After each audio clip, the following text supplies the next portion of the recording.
We also want to let everyone know that the bathrooms are outside in the hallway and to the left for everyone that needs to use facilities.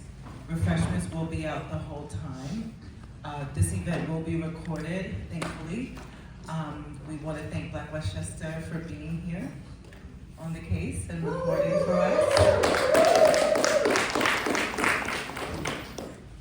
And I just want to say hello to everyone. There's a lot of people I know, a lot of friends, a lot of activists, a lot of advocates, a lot of people that are dedicated to making this world a better place, and I'm grateful for each and every one of you for coming this evening. So without further ado, I would like to get into the program, and I want to introduce Dr. Jennifer Lewis, who has participated in our Juneteenth program before, and she is the director for the Center for Race Equity of the YWCA Central and White Plains. Yes.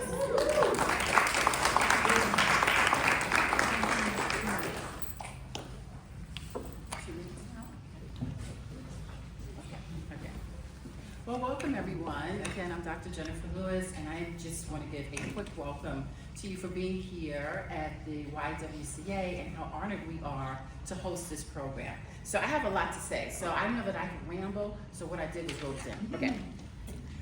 Again, I am honored to gather with you this evening as we explore the legacy of racial hierarchy and how it has recycled, repackaged, and resisted across time, and the vital work of the NAACP as a champion for civil rights, justice, and community empowerment.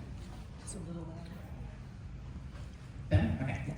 The work of the NAACP and similar organizations laid the foundation for centers like the Westchester Center for Racial Equity, which is also referred to as WCRE. Our mission is to examine systems of oppression, convene courageous conversations, and offer transformative programming and educational experience to inform and empower our community, especially for women and girls.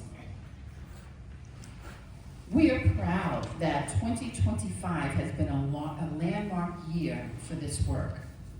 One powerful example of our focus in 2025 has been menstrual equity and reproductive justice through the documentary Me Period.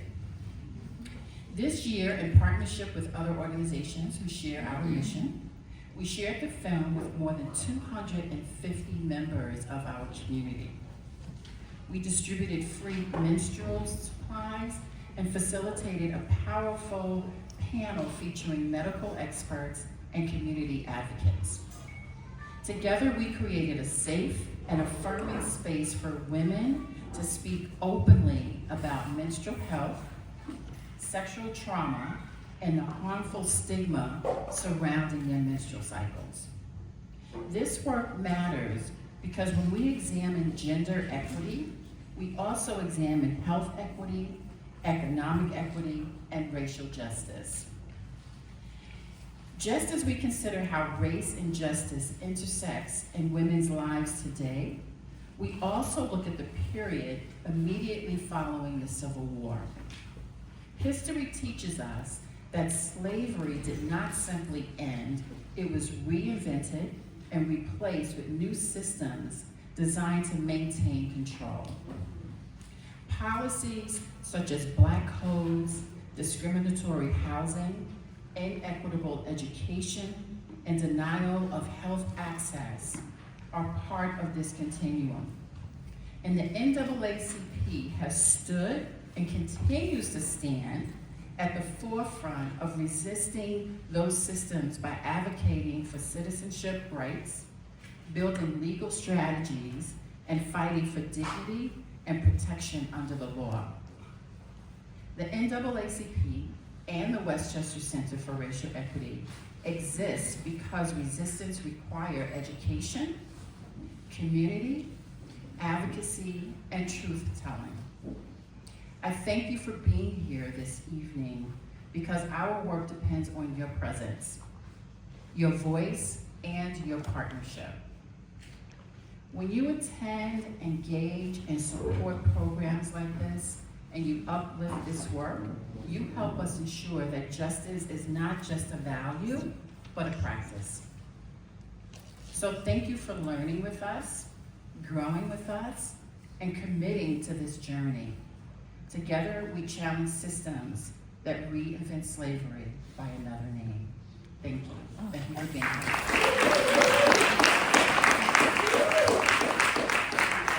Thank you, Dr. Lou. Thank you. Next, we will hear a welcoming remarks from our Vice Chair of the Westchester Women's Agenda, Sally Pinto.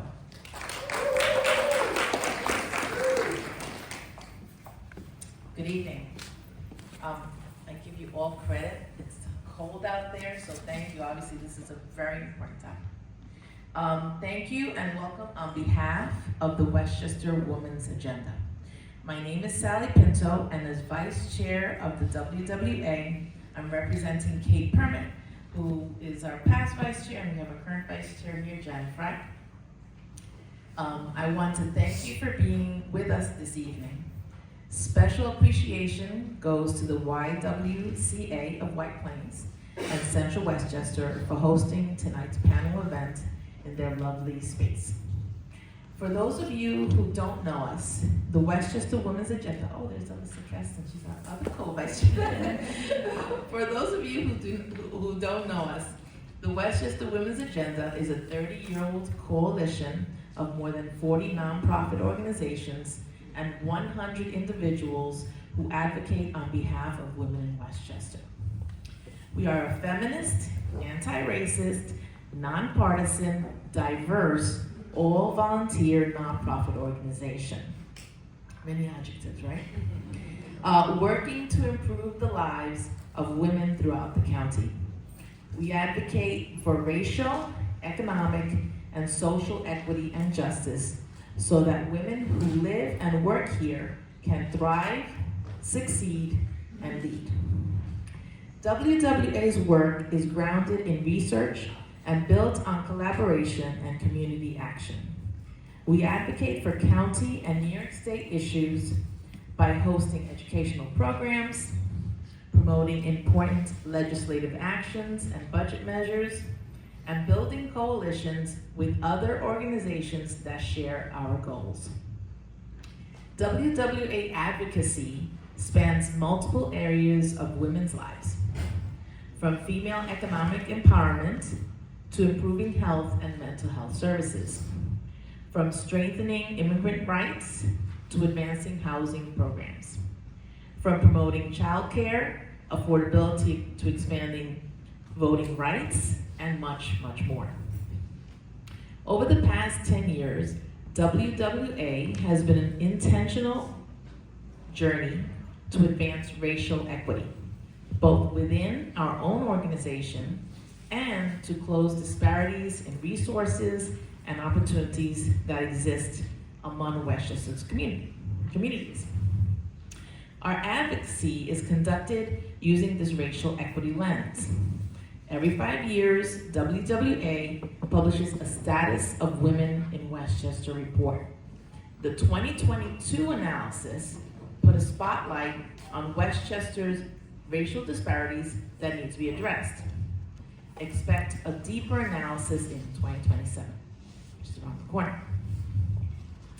And since Juneteenth was declared a national holiday in 2021, WWA has been on a journey to learn the truth about our national and local history, to uncover how racism has been built into policies, laws, and programs, to reveal the continuing impact it has on our communities, and to learn about the grassroots organizing and creative methods that can be used to fight for justice.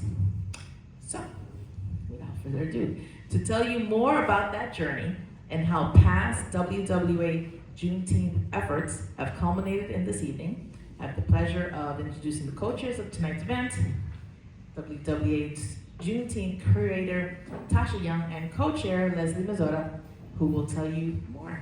Thank you.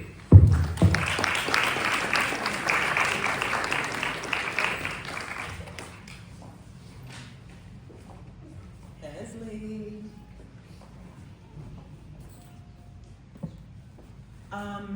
Before we give our remarks, I just want to acknowledge the elected officials that are in the room.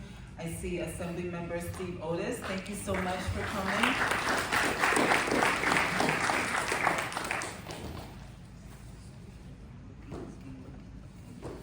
Just making sure we have proper protocol. Okay. I think that's it for now. So, Leslie and I have been at this since 2022. Yeah. And one thing that I like about working in committees or giving leadership to any project is when you know that you're not so good at something and there's someone else in the committee that's really good at that thing that you're not so good at, you can partner up. You can become co-chairs.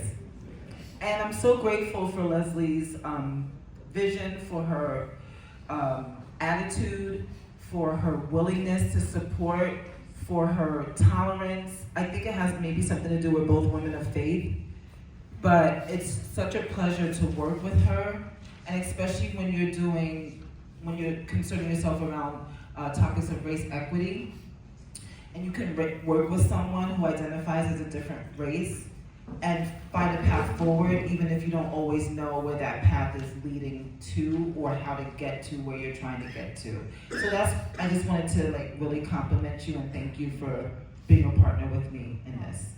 Well, I thank you so much, and I do have to say, I mean, it's a joy to work with you because I come to this work with a learning spirit, and it's this really Tasha's vision. This Juneteenth, these series of events we're hopefully going to have, and I think because I want to learn more about it and understand as a white person what I need to know, what I didn't experience, what are other people's experiences, and also I'll say I'm lucky enough to work here at the YWCA. I'm their youth leadership manager, and so I get to work with young women like Morgan, who's in the house, who's going to hate that I'm pointing her out. And so I think the idea of being able to volunteer at Westchester Women's Agenda and work with Tasha to learn even more and to infuse it into the work that I'm doing here as an employee, but also with my young women, also with Dr. Lewis, you just heard from.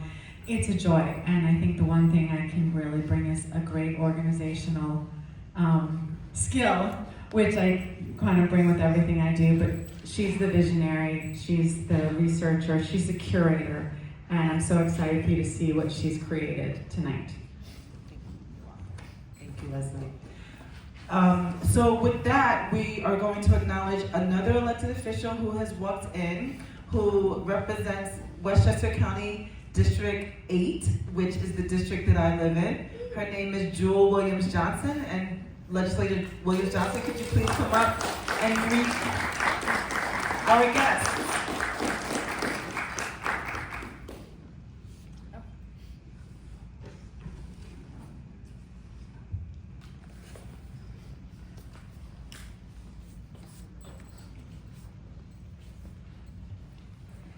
Good evening, everyone. Good evening.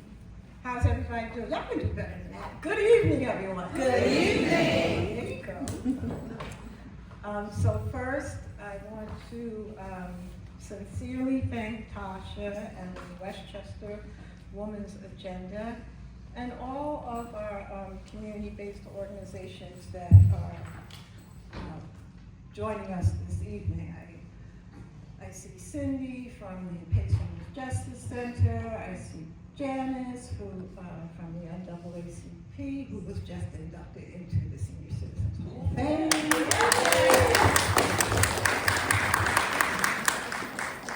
I see Valerie girl, I'm about to give you to my family. Valerie Simmons from the Westchester Black Women's Political Caucus. I know I bumped into Dr. Cheryl Brandon from Sister to Sister International. I see the never retired Pat White. have such a varied, dedicated community members amongst us, and that means something. That's what makes Westchester. And I'm so thankful to be amongst you this evening. And of course, I would be remiss if I did not recognize our, what is your title? Executive Director of our Human Rights Commission, Teji Shanchow. And you got my peeps on the panel, so you'll get to those, right? So again, a sincere thank you for hosting this evening and bringing us together and inviting me to offer a few thoughts this evening, and to each of you for choosing to be here. You could have been anywhere else, but you're in this room tonight ready to wrestle with history, truth, and the work ahead, and that truly matters. As we begin, I want to make sure we don't start our story in the middle of the story. The journey we're talking about tonight does not begin with bondage. It begins with great nations and kingdoms on the continent of Africa, places of scholarship, trade, governance, art, and spiritual depth. From those vibrant homelands, our ancestors were forcibly taken, kidnapped, pushed onto ships in the terror of the transatlantic slave trade, and brought across the ocean to build what became this country. We built roads and railroads, tilled fields, raised children, created culture and wealth, not as free people, but as property, on land that had already been violently seized from indigenous peoples, including the Lenape, whose presence and stewardship shaped what we now call Westchester County. This foundation of stolen land and stolen labor, it's not a side note. It is the ground we are standing on. When formal slavery ended, the mindset that had justified it did not simply fade away. It found new tools and new disguises. Laws, customs, and policies were designed to keep Black people poor, powerless, and separated. From voting booths, from neighborhoods, from classrooms, from opportunity, from the Jim Crow era to the backlash against school integration, from exclusionary housing practices to the racialized use of policing and punishment. We see a long pattern of trying to control bodies of color and futures. And yet alongside that story of oppression, there's another equally powerful story. The story of organizing, courage, and strategy, the civil rights movement. It didn't happen by accident. It was the work of everyday people and visionary leaders who studied the system and then went to work changing it through marches, boycotts, court cases, voter drives, and moral witness.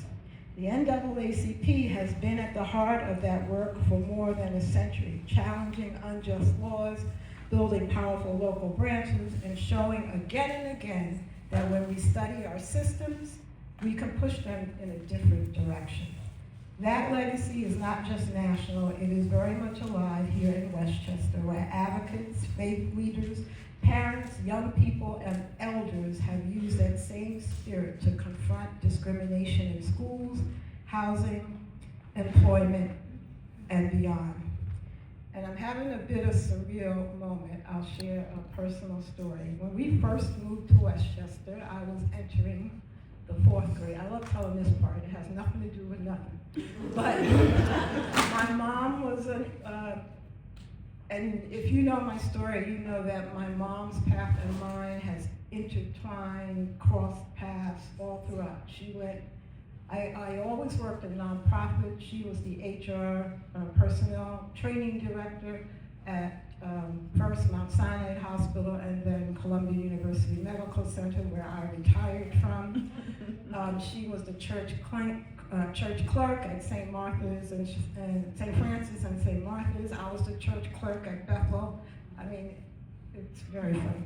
But anyway, so when she was at Mount Sinai, school was starting before we were actually moving up here. So she gave me the choice of staying with her assistant, Peggy and her husband who lived in High Point, just the two of them, or her boss who lived in the complex on the Central Avenue, who had 3 other kids. So guess who the only child decided to stay with? Stayed with Peggy and her husband in High Point.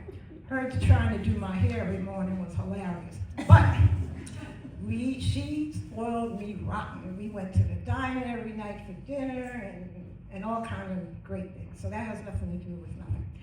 But moving on, I think I was in the 4th grade or the 5th grade. 1, I got accepted into Gifted and Talented program, and I took classes in Russian. Don't ask me to speak a word. And then 2, I was on the swim team here at the Y. I was the only black person on the swim team at the Y. And much as I love to swim, I hated it. I hated being the only black person, not having any friends. And when I wanted to, that is one of my, I don't live and talk about regrets, but that is one that I insisted that I come off the team. I couldn't stand it. And my mother, she argued with me. She was like, no, you have to stay, you have to. I'm like, no, I don't, no. But yeah, so every time I come here, I think about that. I used to be swimming right down there through those windows in that pool. And here I am now. It's funny. But tonight, as we turn the conversation over to a moderator and panelists, I invite us to remember the full arc, talking about full arcs, from African kingdoms to slave ships, from stolen land to black labor, from Reconstruction to Jim Crow, from the freedom songs of the Civil Rights era to the ongoing organizing of the NAACP, and so many others. We are not simply to look backward, but to understand how that history still echoes in our institutions and our lives, and to imagine together what we can do about it. I thank you. I stand here, as Tasha introduced, I represent District 8. We're not in District 8 right now, but District 8 includes the downtown area of White Plains, from the Greenberg border to Broadway, mostly. And then going west, unincorporated Greenberg and the villages of Elmsford and Tarrytown. I like to talk a lot about me being a legacy politician. You know, if it weren't for my mom, I would have never served as the president of the Black Women's Political Caucus. I would have never probably run for this position and succeeded her. And she succeeded my godmother's mother, Lois Bronze. And we know the great Pearl Quarles. And the first woman to represent District 8, and her name is eluding me right now. But she went on to serve in the New York State Assembly. But I'm more than that. I am the first to chair the Board of Legislators Committee on Budget and Appropriations in a first term since the inception of the board, and I took that seriously. Thank you. And we know today, coincidentally, we just rounded out our budget season and approved the 2026. Don't yay, it's not the best budget at all. But it was hard work, and I would not have been able to do that with knowing whose shoulders I stood on. And so we have to, I offered the commencement speech at the College of Westchester last year. And the theme of my speech is, we must tell our story. We must. That's the only way we can come to complete understanding, because many of us are not so introspective in our old age, and we don't know what we don't know. And I spoke yesterday at an event, and I talked about, you may not know that immigration and protecting it is near and dear to my heart, because my grandfather was the baby of the family, but the first to immigrate here through Ellis Island from the island nation of St. Kitts and Nevis with newspaper on his feet for shoes. you may not know, you wouldn't have known it. I was the only black kid on the swim team until I told you that. My grandfather went on to become he was a big man already, but he was one of the few entrepreneurs back in Harlem. He had his own bottling and soda company. And he really, I give all credit to him and my grandma. They really set the pace for our family as we rose up. My grandmother and grandfather, they were very hard. I don't think I could be alive in their time and do the work that they, the hard labor work that they did, but they did it. And they set a nice path for my mom and I, and I'll always be grateful to that. I spoke at the International Church of God. Did you know they were there, right there on Central Avenue in Scarsdale? I didn't know that. But I spoke and they showed how their beliefs are a bit different. They believe in the one true Sabbath. Not Sabbath. They Sabbath on Saturday, and they have, what are first Sundays? Help me. Communion? They have one communion, they believe in one communion a year. And they had it at Lincoln Center last year, and they were showing something where they got an award from the Queen of England. And I said, oh, that's great. My grandfather was knighted by the Queen of England. And she's like, oh, really? And we had this whole conversation. So I'm talking on and on, but the whole point is you have to share your story. Mm-hmm. You have to share your story. So again, I thank you profoundly for giving me a few minutes. Thank you to the Westchester Women's Agenda. And just being here, knowing how much our community cares, gives me strength. So I am more than gratitude.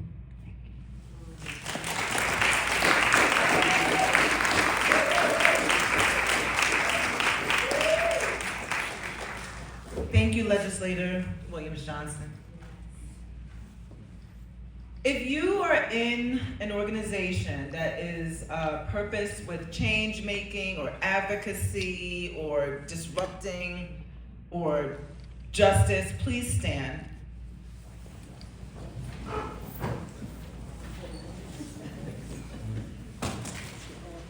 And I just wanted to ask you to do that because I might be remiss in calling people's names, but I want to thank each and every one of you for the work that you do. Please give yourselves a round of applause. Thank you. Please be seated. This is Tiffany Hamilton's house. And in her absence, I want to just bring her presence in the room. I went upstairs and there's a big banner that has a quote from Tiffany S.W. Hamilton, and it says, "Women didn't wait for opportunity, they created it. And now it's our turn." And this is gender non-specific. We see ourselves in a moment of history making and of great, great opportunity. And I thank Legislator Williams-Johnson for talking about telling your story, because if we don't tell our story, our young people will not know where they come from. If we don't tell our story, we don't even know about all the work. How many of you have redone a resume or a bio, and you read it and you're like, wow, I actually did do that? Does anyone else have that experience? We have to tell our stories.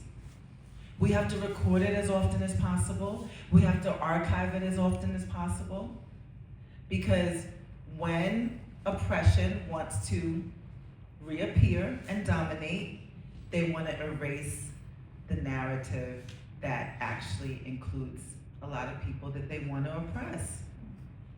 So if we don't tell our story, we could be erased. And it only takes 2 generations.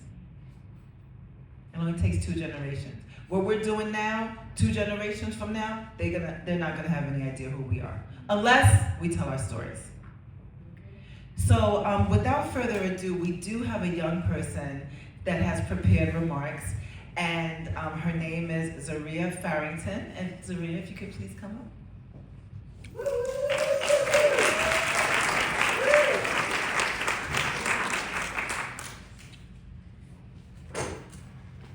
don't have it written down, so I just want to make sure I have your title correct.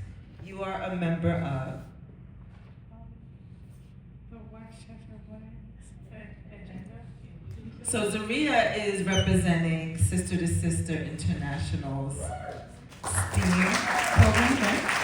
You want to talk about that? You can read it, but when you talk, just hold on. I got some people in the back. I would like to thank the Westchester Women's Agenda, the YMCA, and the community partners for hosting this event tonight. Unfortunately, I am unable to be there with you all tonight because I'm under the weather, but I still wanted to share my perspective on how Project 2025 is affecting students since this is a very prescient issue. I was a student not too long ago, and my life experiences have been shaped by my time in school, from elementary school to college. So this is a topic very near and dear to my heart. As we know, Project 2025 is a 900+ page blueprint to radically reshape the federal government and push a wide range of far-right policies in Donald Trump's residency. The proposal includes detailed plans to dismantle the federal role in public education and deny our most vulnerable students the resources they need to succeed. Without any federal oversight, the Trump administration can enhance key elements of the extremist anti-public education agenda that are already being implemented at the state level in many parts of the country. Since 1965, Title I has provided critical financial help to high poverty schools and districts. Project 2025 plans to eliminate Title I funding entirely. In this place, states will receive block grants with zero regulations or oversight. This means already tight education budgets will be further strained, undermining the academic outcomes of 2.8 million of the nation's students. It would also mean losing thousands of teachers and ultimately limiting children's access to quality instruction. This would be devastating to local schools, students, families, and communities. Project 2025 also aims to dismantle the Department of Education by undercutting civil rights enforcement and excavating the agency's responsibility to promote equal educational opportunity. By attacking the federal role in education, it would halt and reverse progress that has been made thus far in ensuring all students have the chance to learn, grow, and thrive. We all know that initiatives like these will negatively impact Black children first, as they're often the most vulnerable. It is our duty to fight back and protect our Black children to ensure they have a fair access to education. Young people have to be educated on this issue so they too can become advocates for change in their own education. As a member of Sister to Sister International and past president of their STEAM Academy, we engage in voter education and voter registration so that the next generation is informed on the issues that are affecting them and they are ready to vote when they turn 18.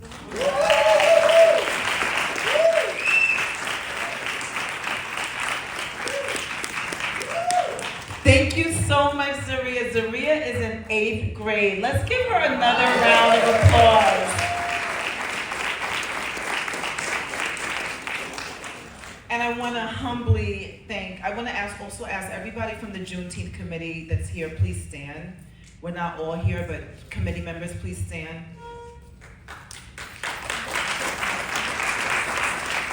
Thank you, thank you, thank you, thank you. And to Dr. Cheryl Branna, who was a member of our committee and the founder of Sister to Sister International and provided that wonderful speaker. Thank you so much. And that was on behalf of Saidana Brandon Douglas, who could not be here. Thank you. All right, so we have a panel prepared for this evening. We're joined by 3 powerful voices whose leadership reflects the ongoing mission of advocacy, education, and justice right here in Westchester County. I chose these 3 panelists because each represents a living embodiment of the NAACP's founding pillars. Keisha Skipper, president of the Yonkers NAACP, carries forward the tradition of local organizing and community mobilization, building power right here where we live. Next, we will have Mayor Bartlett, Esquire, who continues the Legal Defense Fund's legacy of using law as a weapon for justice, challenging modern forms of discrimination through litigation.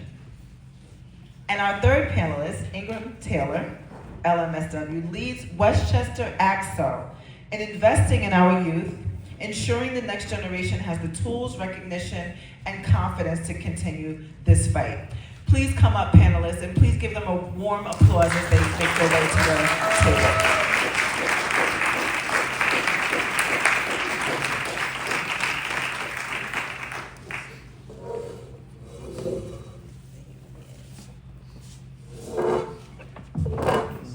We've been on this journey now since Juneteenth was made a national holiday, and at WWA we really wanted to grapple with the legacy of Juneteenth and what we would need to do to repair that. So in 2022 we started exploring, how can we get to repair policies? How can we get to economic repair? And this year, because we are facing so many challenges at the federal level, we wanted to talk about what other ways has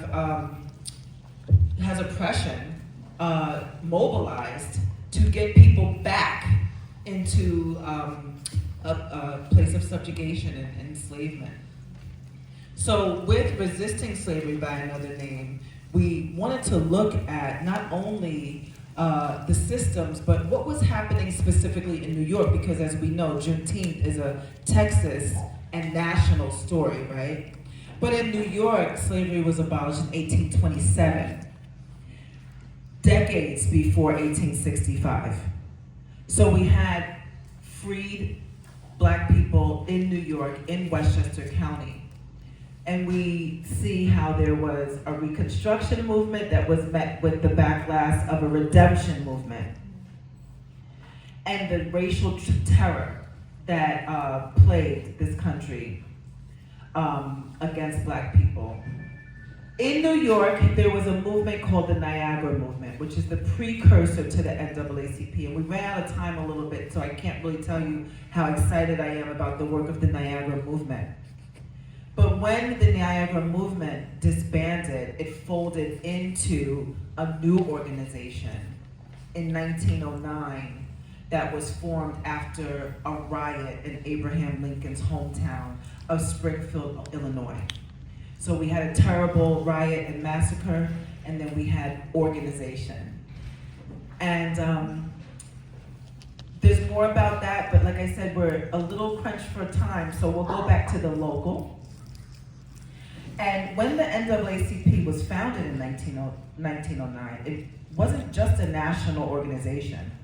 It was designed to be a network of local chapters, each one representing the specific injustices in their own communities. Because the founders understood something critical, national strategy matters, but justice happens where people live. It happens in our schools, our housing, our neighborhoods, and our local courts. So in our email series at WWA, we talked about the 1908 Springfield race riot and how it sparked the NAACP's creation, but that it wasn't just about one moment in Illinois, it was about recognizing that racial terror could happen anywhere, including right here in the North, including right here in New York. So local chapters became the front lines. Places where ordinary people could organize, fight back, and win concrete victories for their communities. Yonkers has its own story in that fight. So Keisha, the Yonkers NAACP emerged during a very pivotal time. Can you share how the Yonkers NAACP was founded, its growth over the years, and what shaped its development? Yes, Tasha, thank you so much. Before we start our time, Madam Timekeeper, just for clarification, let me start by saying that the adult units of the NAACP are branches. The young adult and collegiate units are chapters, and the units designated for our youngest members are our youth councils. And I think it's also important to note that we have presidents from 5 of the Westchester branches in the room tonight. I would be remiss if I did not acknowledge Mount Vernon President Kathy Brewington. If you could stand, Harry's here from Ossining. If you guys could all stand from us. Portchester Rod is here, James Henderson III. Port White Plains Greenberg is Janice Griffith. And I just want to thank each of you for being with us tonight, representing our illustrious organization. We can do it better than that. Presidents, please stand and remain standing. Presidents, please stand and remain standing. Presidents, please stand and remain standing. And Keisha Skipper from Yonkers. Thank you. Yes, and Mount Vernon also has their vice president here, but I think he's in another hat. But thank you, Mr. A.J. Woodson is here with us as well. Let's give him a hand. We know that slavery is a significant part of Yonkers' history. According to the first federal census in 1790, 15% of Yonkers residents were enslaved, a higher percentage than every other part of Westchester County and even some southern states at that time. The Phillips family was among the largest enslavers and slave traders in New York. Even after the end of slavery, racial discrimination persisted in Yonkers. For example, in the 1920s, land in the Neverhand neighborhood, which is now known as Runyon Heights, was specifically sold only to black families, leading to the de facto segregation. You can learn more about that in Red Lines, Black Spaces by Bruce C. Haynes. During the Great Depression, the organization focused on economic justice and advocating against job discrimination in the New Deal programs. In Yonkers, local activists were working before the organization was even officially formed. They were actively fighting the separate and unequal. And so the NAACP founded its Yonkers branch in 1938. The late 1930s saw the beginning of federal funding, for housing projects, which would become a point of contention for the Yonkers branch as they fought against discriminatory housing practices in Yonkers. The city's decision to build public housing projects like Mulford Gardens exclusively in the southwest section of the city began to take shape during this time, and it became the key focus for the Yonkers branch. At the opening of Mulford Gardens on July 10, 1940, the United States Housing Authority said it was a symbol of the American way of living. And yet, none of these seemingly decent, safe, and sanitary housing developments were built on the eastern half of the city. Yonkers' housing practices inadvertently contributed to the segregation of its public schools, a problem that would lead to the landmark desegregation lawsuit formerly known as the United States and Yonkers branch of the NAACP versus Yonkers Board of Education decades later. Details of the case and all actions surrounding it can be seen in the 2015 HBO miniseries Show Me a Hero, based on the 1999 book by the same name, written by Lisa Bucket. Thank you. Thank you, Keisha. Next, we're going to, I'm just going to do my timer here. So let's now talk about one of the NAACP's most powerful weapons, which is the law itself. In our email series, we explored how the NAACP founders looked at the 13th, 14th, and 15th Amendments and said, these promises exist on paper. Now we're going to make them real. And we know that happens with legislation, right?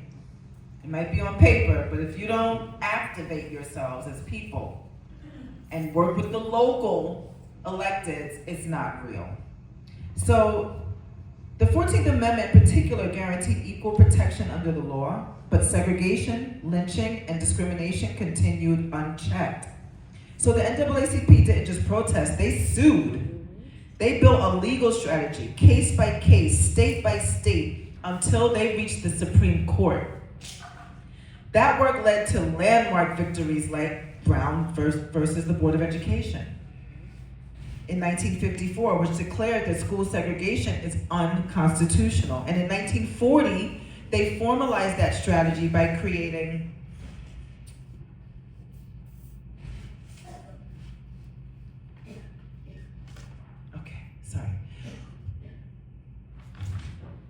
They formalized that strategy, and Thurgood Marshall led that fight and later became the first Black Supreme Court justice. So that's the legacy we're talking about. Mayo, the 14th Amendment has been central to some of the most important civil rights victories in American history. The legal system we navigate today grew out of this foundation. Can you help us understand how the NAACP Legal Defense Fund came into being? And how it uses the 14th Amendment and other legal means to challenge slavery by another name, including segregation and discrimination? And how does the organization continue to do their work today? Absolutely, thank you very much. Good evening, everybody.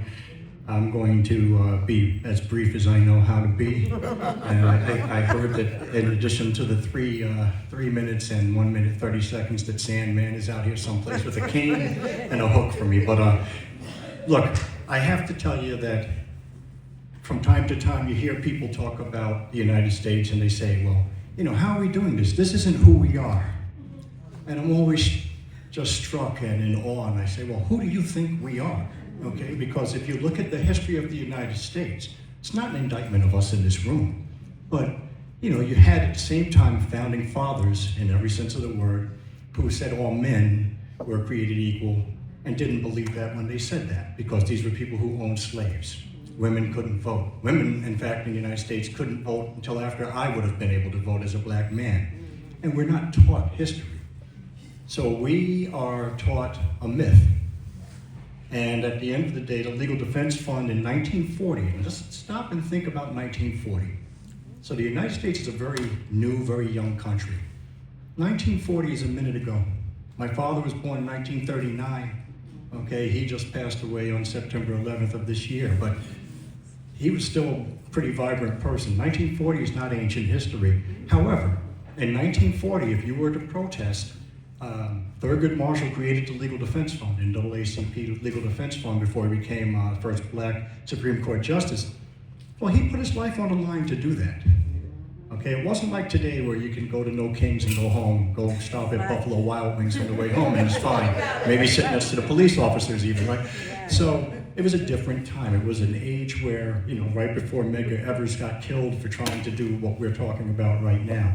Time where when, if you disagreed at all, or perhaps if you looked at somebody, you know, if I was born then and had eye contact with a white woman, I could put my life at risk. Or maybe if I did nothing at all, I could end up getting killed because someone said I looked at them or whistled at them. So that's the history that we don't really talk about. And it ignores the legacy of slavery in New York. In fact, Wall Street really began with the auctioning of slaves. We're not taught that. In fact, still is engaged in a lot of illicit behavior. You know, if you had a bag of crack cocaine 25 years ago, you could go to prison for up to 25 years if you handed it to somebody. And yet J.P. Morgan Chase owned a barge that got stopped in the port of Philadelphia in 2021. And if you go online and look up cocaine barge, you'll learn all about it. And that barge had 20 tons of cocaine on it, worth $1.3 billion with a B dollars. Well, nobody from J.P. Morgan Chase went to jail there. I didn't realize I was banking with a money laundering organization, but apparently that's okay. So when you stop and think about where we really are, and 14th Amendment being equal protection under the law, well, is that true? And I'll tell you, in my opinion, it's not true for any of us, because we all will be treated differently based upon who we are perceived to be. Okay, there'll be somebody on the jury or somebody in the DA's office, and it may be in ways you don't even expect. See, I told you. Where someone will look and they'll see you and they'll see something in you. You'll think they're against you, but they see something in you that reminds you of somebody dear to them, and you'll get a better outcome. Someone else will look at you and you may think that they have an affinity towards you, and they may not. because you look like somebody they didn't get along with in high school. There's so many different subjective reasons that the law is not applied evenly. But I'll say that, look, we had the great pleasure of going down to the Equal Justice Initiative, and with Abby Marcus, who's here, and she had a tour, and we were able to go down there, and it was fascinating that there's so much we're not taught, so much we don't know. So right now, the Legal Defense Fund is actually challenging through litigation birthright citizenship challenges, okay, which can impact any single one of us. They are challenging the way that the National Guard is being used in the United States right now. And if you want to know who's vulnerable, look around. Everybody in this room is vulnerable. There's not one of us here right now who could not be taken away and disappeared today. Doesn't matter if you're a citizen, doesn't matter where you're born, doesn't matter what color you are. You could end up in Lesotho tomorrow morning or in a Salvadoran prison for no reason. And we know that there are American citizens who've been taken away. So I suggest to you that all of this is about building networks. It's about looking at the different organizations that we are part of. I think Tasha asked everybody to stand who's involved, and almost every single person I saw stood, and I'm sure some of us who didn't stand are involved. How can we support one another? How can we be the neighbor that we would want to have for ourselves? And it doesn't mean you have to agree with somebody on everything, but it does mean that we have to take a step back, make it our mission to educate ourselves. There were multiple cross burnings right here in Westchester County. Okay, the Reds, Paul and Oriole Red, just recently had the Plaza in Rye, the train station, named after them, because when they were trying to buy a co-op in Rye, they were denied the ability to do that, and then a cross was burned on that property. My time is up, but I will say also more recently, the Montagues had a cross burning in Cortland, 2007. Tejas Sanchalo. Tejas is the Executive Director of the Human Rights Commission. I'm here also on behalf of the Human Rights Commission. And I just want to go just very briefly just to tell you, these flyers are on the back. Please take one and look at it, because we're talking about the root of kind of where we are right now. You know, some of the challenges that we have always faced. Okay, I'll speak with people, AJ, we'll talk all the time, that none of this is new. Okay, if anything, it may be a bit better than it was, okay? But we're going to talk about how AI now helps in furthering discrimination in employment and housing and places of public accommodation. So it's much more difficult now to even tell if you're being discriminated against. And so all of these things are things that we are challenged with addressing today. And the law primarily has been effective because the law was able to hit people in the pocketbook. Okay, so if you were able to bankrupt the Klan, then it meant something. If you were able to sue someone and take their home, although we've never had quite yet Nuremberg-style justice in the United States. So after Nazi Germany came to its conclusion, you know, the Nazis went to prison. They were executed, actually, you know, if you were found to have been guilty. And I guess I'll come back later during the question and answer, but I just want you to think about this and think about whether there has ever been accountability for what's happened here in this country. And not us against each other, but what has been done in our name and what is being done in our name right now. So thank you for your time. I apologize. No apologies needed. We'll figure it out. As a moderator, I don't have to talk. So 1909, 1940. Now we're going to go to 1978. And there was a vision that led to ACSO, the Afro Academic, Cultural, Technological, and Scientific Olympics. Ingram. ACSO is one of the NAACP's strongest investments in youth leadership and Black excellence. It came into being well after the NAACP organization itself was founded. So for those who may not know its history, can you please give some background? What is ACSO? How did it come about? How do you keep young people engaged, motivated, and connected to this transformational program today? Okay, well, first of all, I'm worse than him. So, you know, and I'm like sitting between two powerful people. I'm not the most powerful one here. And I'm an OG. I'm a baby boomer. So I'm older than them, and I've seen a lot of things. And this is why I have the passion for ACT. So. Okay, because as Tasha just said, it was a concept that Vernon Jarrett, who was a journalist, well-known journalist in Chicago back in 1977. He had the concept of that he wanted to award and recognize African American high school students for their excellence in artistic and academics. Because what he was seeing at that time, especially in Chicago, my ex-husband is from Chicago, Cabrini Green, so I can tell you, that he could see that young, especially black boys were coming out of the projects and getting, because they could play ball, and they were going to college on scholarships, not for their academics so much. So he wanted to widen that. He took that concept to the NAACP headquarters in Baltimore, and they adopted the program. Actually, it was Benjamin Hooks was the first one that they just took Vernon Jarrett on like immediately to bring the program in. So we, as Westchester Region, did not begin until about 1983, and I can piggyback on, and I'm glad that Keisha went first, about Yonkers and the segregation, the lawsuit, because it was Mr. Winston Ross who was the president of the Yonkers NAACP branch at that time. And he also was the New York State Conference Westchester Regional Director and Westchester Region AXO Coalition Chair. Yes. So it's all connected, and that was in 1980. No, he was president from 1971 to 78. So he fought the fight for that long about in Yonkers. Yes. Brought it to Westchester. His concept was this, Winston's concept, that there were 7 branches in Westchester County, and that each branch should start a youth council.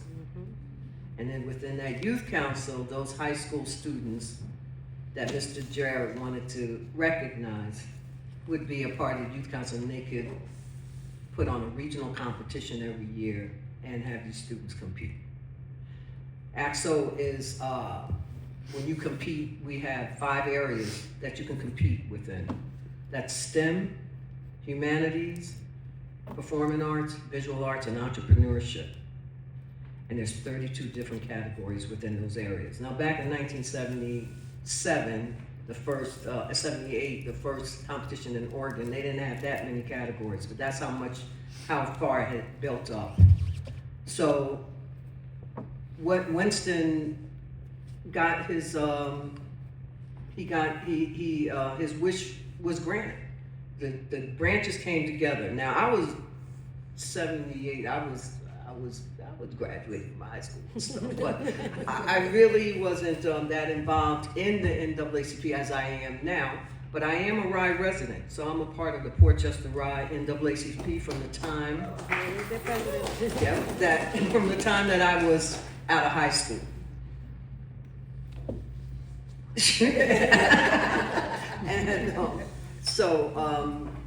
And so that keeps me involved too with see, that kind of throws me off though, but that keeps me involved too with all the branches now. White Plains, Greenburgh, and Portchester Rye have been very supportive over the years of keeping AXO alive and giving us students and supporting us. So as Mayo has said too, that it's all about community and networking and working together, and it's all connected. So they say my time is up, but there's so much stuff to say. Thank you.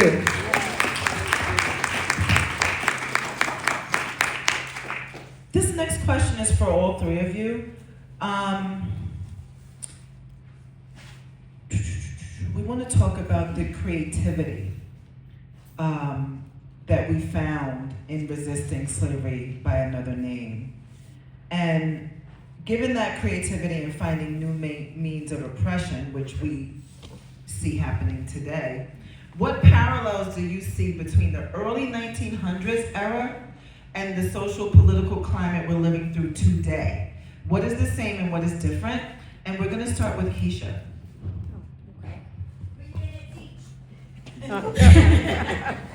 Well, I didn't take my time, so I think I got 30 seconds from the last round. All right, what's the difference? I did have some notes here, but I think I want to start with what feels the same, right? I think first is the reinvention of control mechanisms. We've heard that term a lot tonight. And just like in the early 1900s, the era of surveillance, policing, propaganda, the restrictive voting laws and practices, I think from the time of the 1900s, I don't think we've seen much difference, right? We see them now with the voter ID and the purging of lists. So I would have to say that what's the same is that we see the policing. What's different is the same tactics, just different methods, I guess. Mm-hmm. Also, what's the same? Fear. Mm-hmm. And I think without stating the obvious, we know that this administration is weaponizing fear. And I'm not going to tell you not to be afraid, because you should be. However, that doesn't mean that you shouldn't still fight. And I think that's something that we saw then, and we're seeing even more now. And then what was prominent then was the consolidation of power, right? Both eras saw powerful institutions, our government, media, who was controlling what we learned, what we heard. I think what we see now with technology is just, it's at a greater speed, right? We see in the early 1900s, the control was physical surveillance. Now we have so much access to information, but equally misinformation and disinformation. Where at a click of a button, we used to have to go to the library, remember that? And pull out things and research. Now my kid jumps on his iPad and he doesn't even ask me questions anymore. Now he's like, yeah, Mom, I had this question and I found the answer. Mm-hmm. So we have to be mindful that there's so much information available, and the oppressors know that, right? They know that if they feed us and they feed our children, they have an advantage. So the visibility of information, whether it's true or false, can be to our detriment or can be to our benefit if we access it appropriately. And then there's public awareness. We have more information, so we know a lot more what's going on. And so if we believe everything that we read and believe everything that we hear without our due diligence, then of course it puts us at a disadvantage. And lastly, what's different? Globalization. Oppression and resistance back in the day used to be local, right? We talked about desegregation in the South being in the 60s and desegregation in Yonkers being in the 80s, right? But now political strategies, surveillance, tools, ideologies, what's happening across the globe is aware, and makes us aware, and the strategies that we can use here in our homeland. So I think it's important that not only do we search and research, but that we retain, educate, and share. That's my time. Thank you. I got 7 seconds to spare, I might add. I do this. I'm her. Now it's on. It's on. We'll go down the panel. Ingram. Oh, it's on now. Okay, Let's go. So, you said the question is. Yes, what I'll has repeat the changed? question. Yeah, so there's been creative ways that oppression has found to reinvent itself. Mm-hmm. And we want to know, what parallels do you see between the early 1900s era and the social and political climate we're living in today? What's the same and what's different? Okay, so I was born in 1953, so 1900. No, but I'm a resident of Rye, New York, Rye City. I've lived there for 64 years. I was appointed to the Rye Human Rights Council about 2 years ago now. I'm on my second term. So the very first time that I sat at the table, and I'm the only black person at the table, the first thing that somebody asked me when they know that I've lived in Rye for 64 years, oh my God, how was it growing up here? Because I did walk into a classroom of all white kids coming from Portchester, of a mixed classroom. And I told them to answer the question, nothing has changed. And I'm 72 today. So as Keisha was saying too, it's, there's really nothing. I'm a baby boomer, so I lived during the civil rights era. I don't want to see what's going on now. So with AXO, that's what gives me passion to teach our kids. As Jewel has said when she was here, we have to tell our story. Somebody also said, You know what you don't know, what you don't know. That's what I've learned sitting at the Right Human Rights table. And you have to open up and embrace to learn something new, especially from people of color like us, because it's our history that we weren't even taught. But me having the grace of God that I'm still here and breathing, this is why I want to teach our kids, our AXO kids. Although I mentioned before, there's more categories, 32 categories, but within those categories, let's just say original essay, which is humanities. A young person can write, I've gotten kids to write their story, and it's about their family. Some of their family members, they don't even know. I had one child one time to tell me that they grew up in Portchester. I said, where'd your mother grow up? In Portchester. I said, how about your grandmother? She living? Yeah, she lives with us. Oh, okay, where's she from? Portchester. And I smiled at her. I said, go home. Ask your grandmother where she's from. So, for 1 minute to go, I'm gonna beat you out. So that's the thing. I feel personally that nothing has changed, but we are the change, and our kids, our youth are the future, and is the change. That's why I'm so passionate about AXO.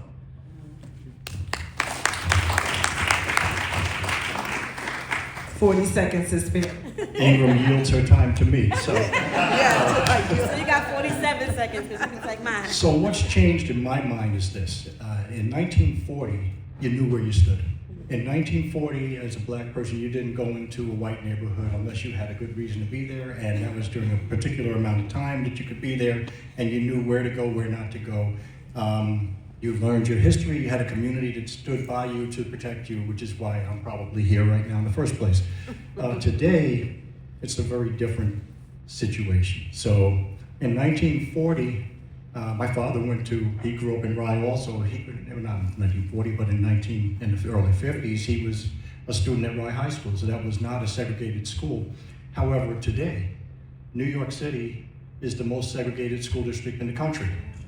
And people from New York go elsewhere and walk around with our chest out like we're, some bastion of progressive, values, which is not the case. And if you look at any of your school districts, you can look at an Ossining that's to Briarcliff, you can look at a New Rochelle that's to not far from, or Mount Vernon that's to Bronxville. Schools are very, very different. When you go to worship, it's even more segregated, okay? You have, even within the same denomination, the white church and the black church. And so I said, well, what happens if you go to heaven? Are there projects in heaven? I mean, what are we doing? And so at some point, when you stop and you look at that, that's an issue. Also, in 1940, during slavery, people talk about, I always would laugh when, Donald Trump would say, oh, look, the employment's at the all-time high. Never had more black people employed. I said, that's not true. There was 100% employment during slavery. Okay, everybody had a job, right? And then everybody had a place to live, because as a slave, you were an investment, right? So they didn't want you to die, because that's like if you had Secretariat and Secretariat breaks her leg or his leg, then that's it. Now, it's different. Now, your company probably doesn't care if you die. Okay, and that's for all of us. Okay, now your company doesn't want to pay health care for you. And now your company wants to pay you less money than it takes for you to be able to live in your community. Now our kids can't come back and live in the community almost no matter where you're from and no matter what color you are. So, and now you can turn on the television and have piped into your house on a 30-minute news show, 15 minutes of advertisement, 10 minutes of opinion, and maybe 1 minute or two of possible fact. I'm down to 30 seconds. So that's the challenge. The challenge is that you can live somewhere that's not healthy and not even be aware of it. As a friend of mine, Wali Muhammad, always says, and he claims it's not him, but I believe it's him. He says, what does it say about you if you're well adjusted to a sick society? And that's the question. And even in terms of what we eat, what we consume, how we treat each other, how are we distracted into viewing each other as the other instead of realizing we all are in this boat together, and if we don't come together, then we all have a problem. So it all comes back to community, but how do we even connect? And there's a book called Bowling Alone, and it talks about how everybody's told to be an individual. Even in houses of worship, it's your personal salvation. I don't really want to be the only one that has salvation in my community. So Right. that I think is the challenge right now. Thank you, Mayo. I think you had 2 seconds to spare. We're going to go, we're going to skip question 5 and go to question 6. So the NAACP has always been on the forefront of resisting these various assaults to people's personhood and safety. But resistance isn't a spectator sport. It requires all of us. So my question to you, how can we as fellow advocates and community members support your work in resisting the policies and practices of this current social and political climate? Specifically, what can we do to support the work that you're doing currently? And I'll start with you, Mayo. I think really to support the work that I'm doing is to introduce yourself to one another, see how we can cross-pollinate, how can we reach out, how can we build community where it doesn't exist yet, how can we stand up for each other, how can we love each other as we would want to be loved. If we do that, then it will be easy. You know, once you start to get to know people, then you realize that there's so much more in common, that you may have somebody who could end up being your dearest friend in the world you otherwise would never have met if you didn't allow yourself maybe to take that first step.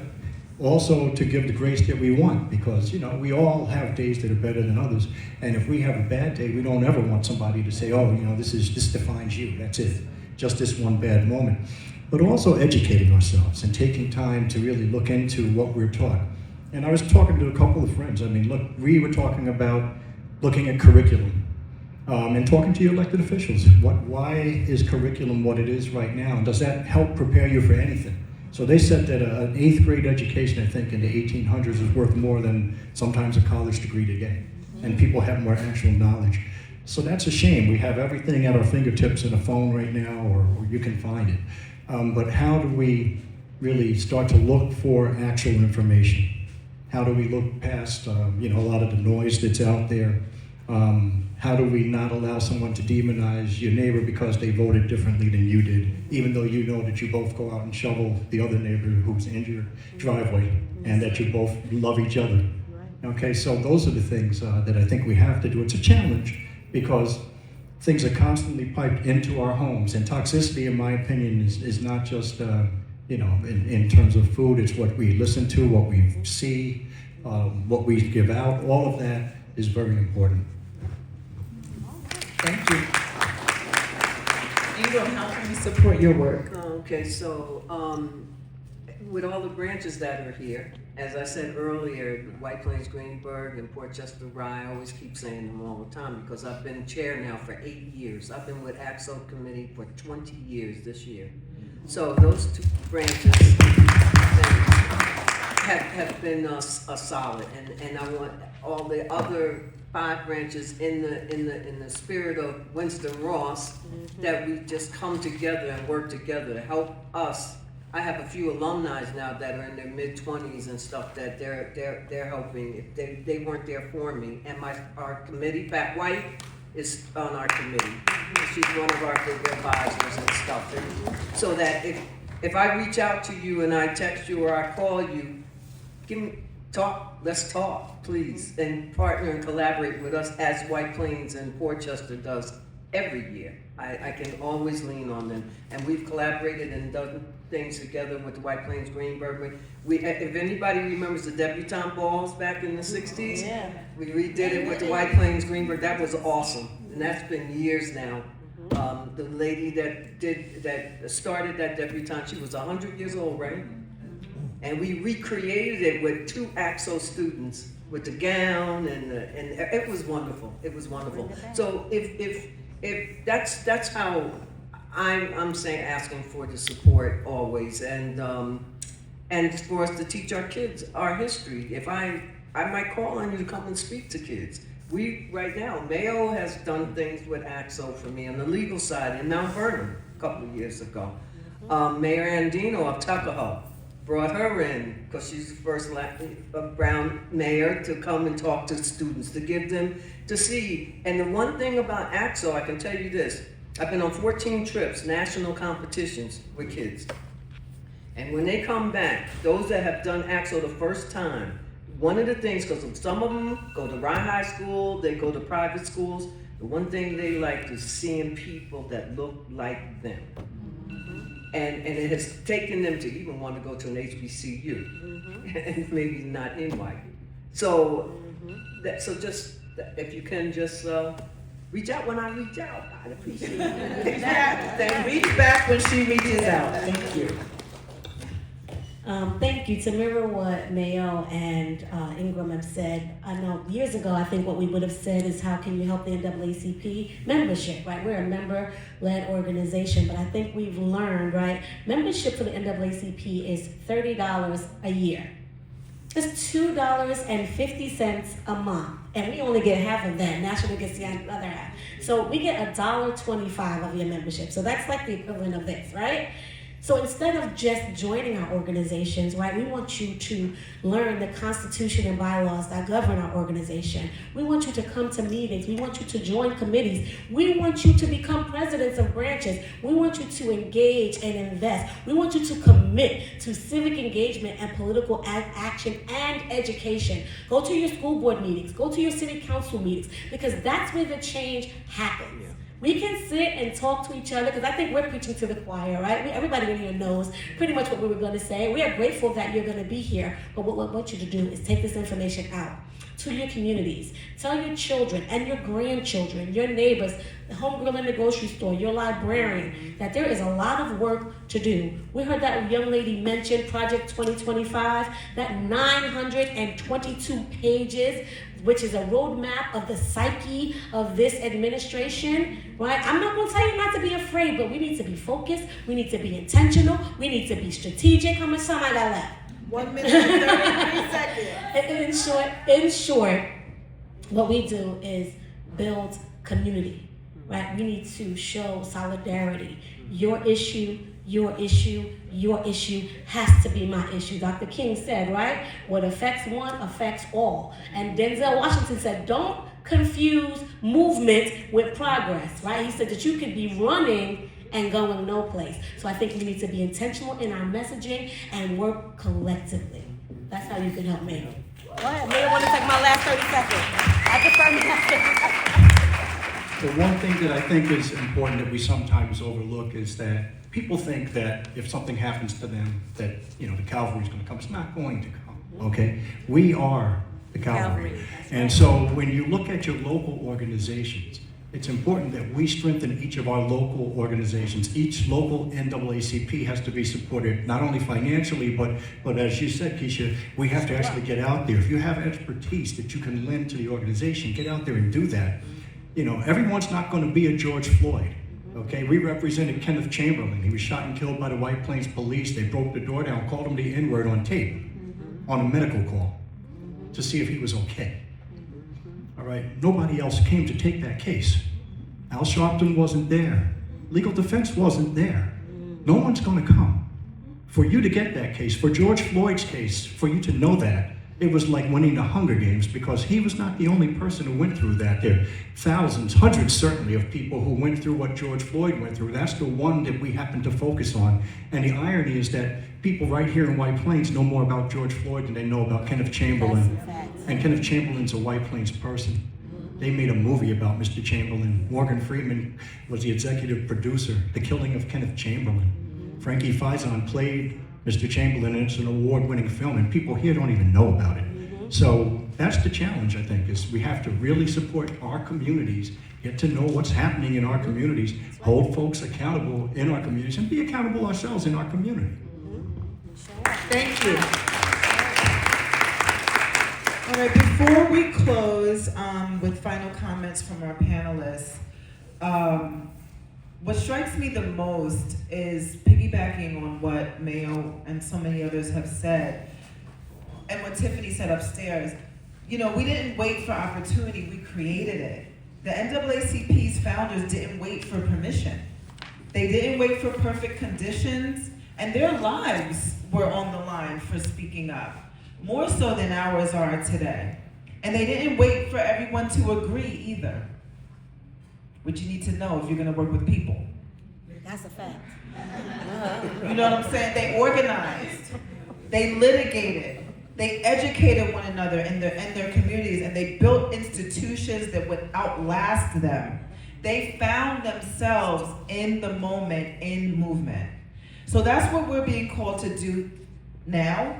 So don't despair over what we're up against, but recognize that there is a roadmap, and we know what works because we've done this before. And frankly, a lot of us come from the tradition of Africans who were kidnapped and brought over in the Middle Passage, and a lot of us were already here.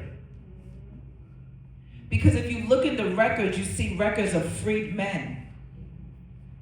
So some were called natives or Indians, and some were called freedmen, both indigenous to these lands. We'll talk about that another time. But each generation faces its own version of slavery by another name, and every generation has to decide, are we gonna let it happen, or are we gonna resist? So our panelists are resisting. The NAACP is resisting. And the question for each of us is simple. How will you resist? WWA is also resisting. I can't leave WWA out. Because the NAACP founders were both women, Black people, white people, and people of a religious minority that identified as being Jewish. That's right. So will you join a local NAACP chapter? You don't have to look one way. I'm available. Anybody can join, just like the founders got together and founded the NAACP. That's right. Will you mentor a young person by working with Ingram and Axel? To the youth workers here, thank you for bringing the youth. Nesta from New Flex Hoops. Mount Vernon, that's right. Will you show up when we call for canvassing? It's not only during elections. I knock people's doors to talk about affordable housing. That's right. Now, in 2025. I'll probably do it tomorrow. Phone banking. Witnessing a city council or village board or town board meeting. Speaking up. You can even do it virtually now. They make it so easy for us. Will you organize your block, your workplace, your faith community? History shows us the way forward. So now we have to walk the path.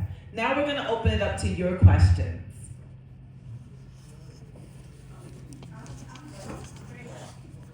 We're going to use the mic only because of people that might be hearing impaired. We don't want to, we want to make sure they can hear. Thank you so much. Test. Thank you. This was wonderful. Thank you so much. And thank you to the panelists and to everybody who spoke. I wanted so many questions I have. I guess the last thing I wrote was, how much of grief do you think plays a part in moving forward? And do you believe that, I think somebody talked about accountability. Do you believe that we as a Black community need to take accountability to ourselves, especially when it comes down to our proximity to whiteness? Is this for each panelist? It could be for anybody. Okay, it's for anybody, so 1 minute, please. What was the question? Please repeat the question. I think I have the answer. There you went. My first question was, how much of grief, like us as a Black community, us as a community in general, how much does grief play a part in us being able to move forward? And then it was, how do you believe that we as a Black community specifically need to take accountability to our own proximity to whiteness? Well, I think that when you look at grief is something that probably everybody has that to in some form or fashion. And the question is, how do you take that and turn it into something positive and move forward? And again, that's building structure, that's being there for one another. It's also embracing truth. Okay, so truth is not always easy. Lots of times we don't want to talk about the truth because it's harmful, it hurts, it's painful. But it's not negative, it's the truth. And if we ignore the truth, then it becomes a problem because then we're moving forward in false premises. So that's what I would suggest we have to do. And again, if you look at our ancestors, they've been through this and more, whether you look at Tulsa being built and destroyed, when you look at so many different things that have happened, innocent people being charged, executed sometimes, it's something that's painful. However, that should give us even more impetus to make sure that we build a structure that can combat some of the challenges that we're facing. Okay, so I'll touch on the accountability piece, and I think what's fitting here is I graduated from high school in 1991. Let me take a step back. I joined the NAACP in 1983, a few months shy of my 10th birthday, with my maternal great-grandmother. Fast forward to 1991, just a few years after the desegregation case where it was obvious that we were not wanted in certain spaces in Yonkers, I went to West Virginia State University, which was formerly the West Virginia Colored Institute, where the entire state of West Virginia was 3% black. So of course we were not welcome there. I think with regard to accountability, we need to show up as our authentic selves. I remember when we were talking about code switching, we would put on our white voices for interviews or change our name on a resume so that we could get past that initial stage. But I think we need to get away from that. So how we show up as our authentic self, I think, helps us with our accountability and educating our youth. My son is the same age as I was and he's a life member of the NAACP. When I went to West Virginia State University and saw how many white people were there, the first thing I did was join the NAACP. Here's a photo of 19-year-old Keisha Skipper, Miss NAACP, because I knew that I had to show up and keep showing up in spaces where I may not be wanted and it may be uncomfortable, but you have to be your authentic self. I want to piggyback off of Keisha to say that the accountability for me is that we still need to be accountable for our young people, our youth. They have voices also, as I would say that, AXO is small but mighty, and we're more than a competition. What we want to do now is give our youth a voice. We're accountable to let them tell their story, but to listen. Let them speak and hear, because for years, for generations, we could not speak. We could not look a white man in the eye and talk. That's right. So right now, this is why when I told the story about Portchester, that young girl, her grandmother never even told the history. Like maybe I'm from Alabama, I'm from Mississippi, this is where I pick cotton, blah, blah, blah. So we're all accountable, and as far as I just wanted to say too, when Mayo was talking about, that we're all involved, we are. Like that word that they keep saying about the Civil War, that Civil War this time is all of us. Not just because it was 1865, and because they're still mad about that. Okay, so we have to come together. I bleed red, and everybody else in this room, so. Yes, thank Well, I get more time because my mother went to West Virginia State, okay? And she grew up in Keystone, West Virginia, McDowell County, which is always one of the 3 poorest counties, or one of the poorest counties, certainly in the country every year. She was the coal miner's daughter. I'm the son of a coal miner's daughter.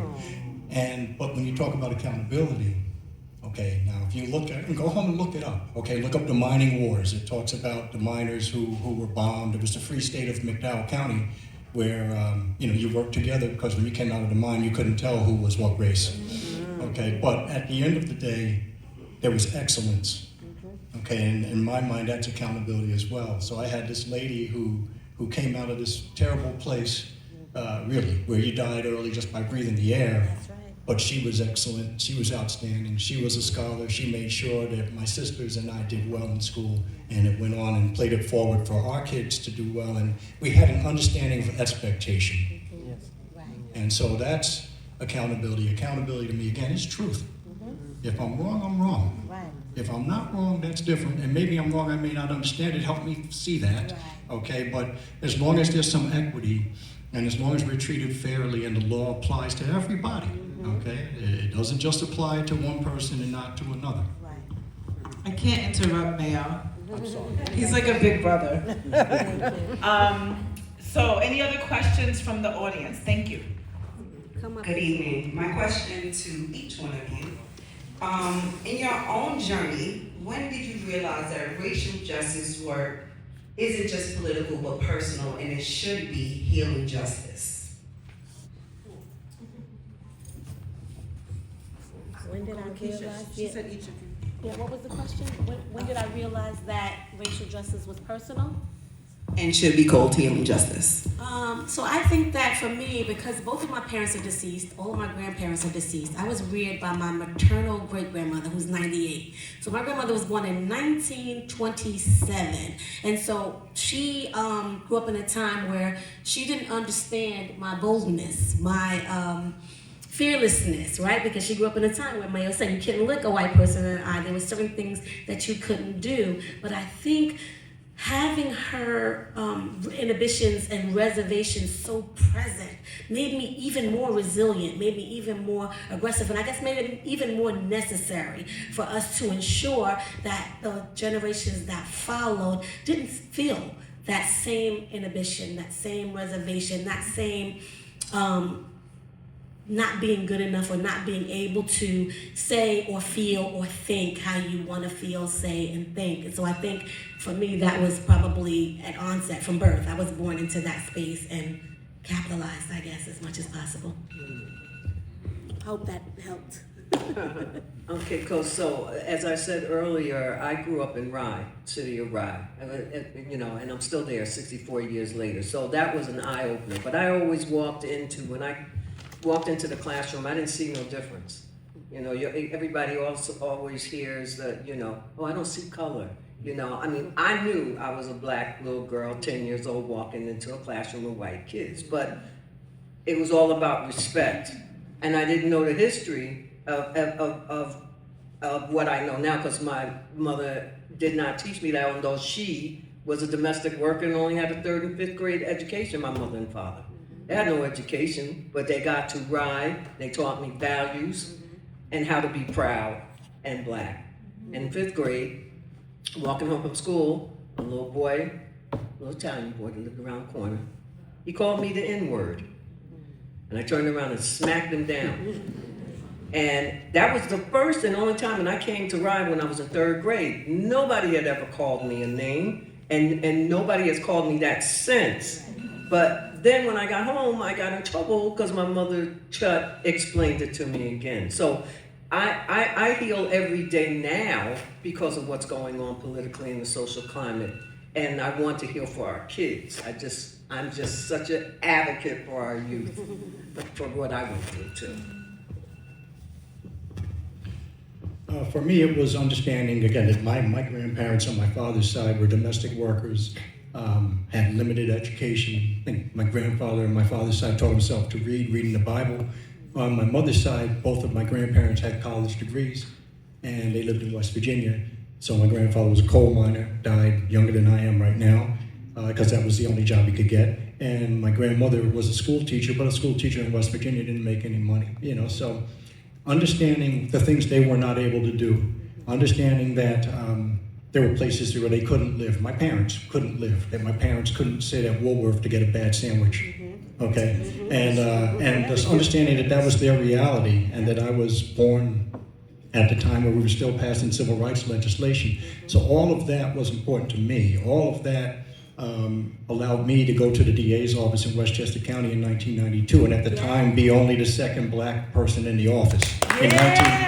At the moment, in 1992, probably there were 4 or 5 before me ever. That's 1992. And if you look right now, it's not significantly different.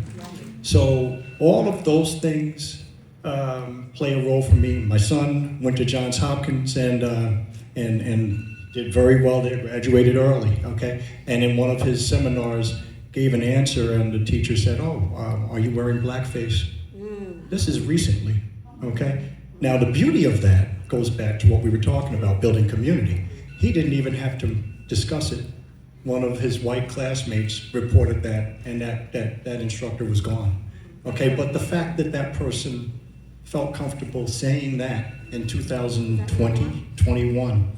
So those are the things that have always stayed with me, and looking at other people who don't have the same opportunity. So the kid at Woodlands High School, where I was going, who was getting B's, but didn't take a Regents course because his mother and father didn't know that that was a big deal, and nobody who did know told him, hey, you should take this Regents course. Right. But that guy went on to become a college professor. So it makes me wonder if we had actually invested in him and nurtured him, what in the world could he have been? And I see that in all of these kids. That's why I love coming to the Y. I also learned to swim here 1,000 years ago. But what I will say is, if we nurture kids, look at what it could be. That's right. Thank you. We have one more question. Yes, round of applause. One more question? Speaking of children. Hi everyone, my name is Corey Skipper Miller. Most of you know that I'm Keisha Skipper's son. My question is for Miss Ingram. How do kids like me help the NAACP without joining ACSO? Because the registration for ACSO is to be 9 years old, to be in the 9th grade, and I'm only in the 5th. That's the best question ever. Did your mother put you up? You know, listen, I'm going to put you on my advisory board. How's that? The elementary advisory. What grade are you in? 5th grade. Okay, we'll talk, because I'm going to put you on the board so you can come on to one of our meetings. I think Pat White would be agreeable to that. Pat White, and you give us, we want to hear your voice. How about that? Would you like that? How many would like that? Okay, but you know, that's a great question. And then the next thing you know, you'll be doing ACSO. You know, and I'm looking forward to it. That was great. That's the best question of the night. Thank you. I want to take this moment to acknowledge Annie Willis, who is the director for New York State Majority Leader Andrea Stewart Cousins. A great friend, I'm so proud of you, and thank you for representing your boss so well in every way. Thank you. So, we have come to the end of our program. I'm going to ask the panelists for a 30-second, one word or phrase before we close. One word or phrase. Oh, okay, I have a phrase, and it's a quote from Vernon Jarrett. If you believe that you have the power of thinking as well as anyone else, then you act so. And that was in 1978. And the Westchester Region Coalition's phrase is, we're small but mighty, and love blooms when you act so. Thank you. I'm going to go to a proverb that's attributed to Kenyans and also to indigenous people in the United States, and I suspect probably many other people.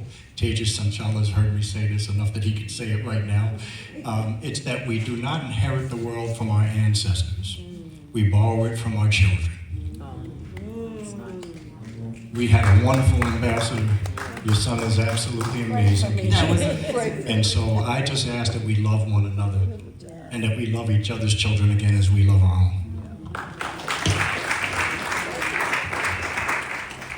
So I wrote down my one word, which is solidarity. We don't have shared interests. We have common responsibility. We know that this work is not easy, but we have to have faith that it will be worth it. All right. That concludes our panel discussion. Let's give our panelists another warm round of applause.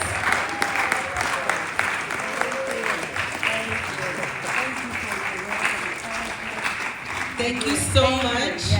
I want to make an announcement. So in recognition of Human Rights Day 2025, the Westchester County Human Rights Commission invites you to a timely program on AI discrimination in housing, employment, and places of public accommodation. This is Thursday, December 18th at My 6. birthday. Oh, happy birthday! So bring presents. I'll be there. That's right. It's really a birthday party for Keisha, and then we're going to talk about some stuff. So December 18th at 6 p.m. at the Westchester County Center Little Theater. We hope to see you all there. Thank you, everyone. Have a wonderful evening and happy holidays.